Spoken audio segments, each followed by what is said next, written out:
Hi everybody, I'm Yekemi Otaru of Yo Marketing. Today I want to answer a question that I think is simple, but a lot of people ask it and I think we should clarify it. What is content?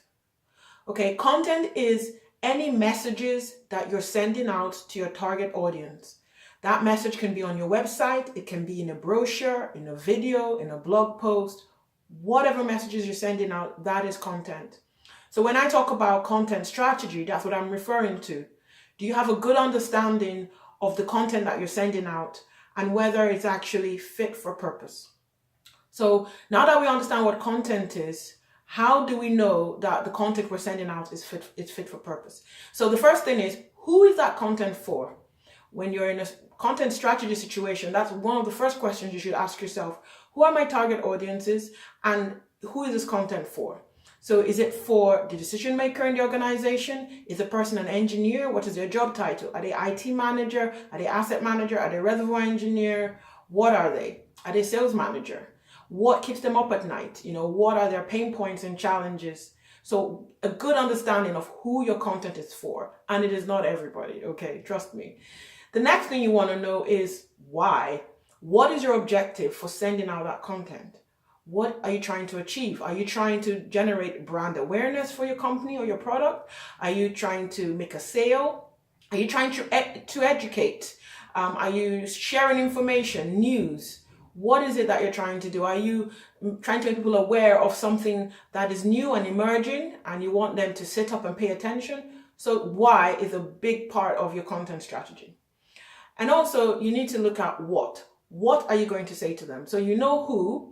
You know why you want to communicate with this group. So what is it that you're going to say? And that's when we start looking at content pillars, the different types of content that you can send out. Is it research, trends? Is it case studies? Is it testimonials? Is it interviews? What content do you want to send out? And then we start looking at how. So how are you going to send this content out? In what format is this content going to be in? Those kind of things. So it could be an article, it could be videos, it could be infographic, pictures. How are you going to craft this message? In what format? And, one message can be crafted in different ways. You could have a blog post that could be repurposed into a video or even an infographic. So, content is precious. You can have one, but it can have multiple functions and you can use it in different ways. And finally, where, which is the part that people capitalize on a lot. They focus on the where. So the where is like social media and website. Basically where I started, what is content? Is any messages you're sending out through all these channels, where.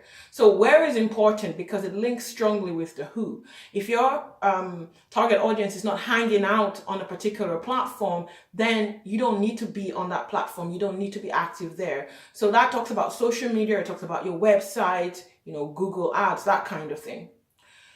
Ultimately, the website that you've got should be the center point of all your content. That is the ideal situation.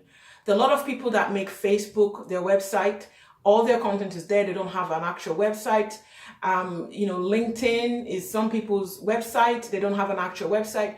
That's all fine. And I understand that if you're a new business or you're starting out, you might not have the budget to create a website. And so one of the easiest things to do is to create a Facebook business page, for instance, and you can immediately start to engage with your target audience.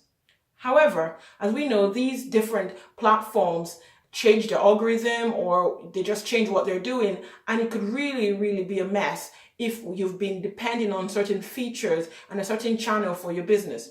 So my advice would be make sure that your website is the center of your content and then you can share the content from there rather than depending on all these other places. So next time you think about content, think about any messages that you're sending out through your website, your brochures, your social media.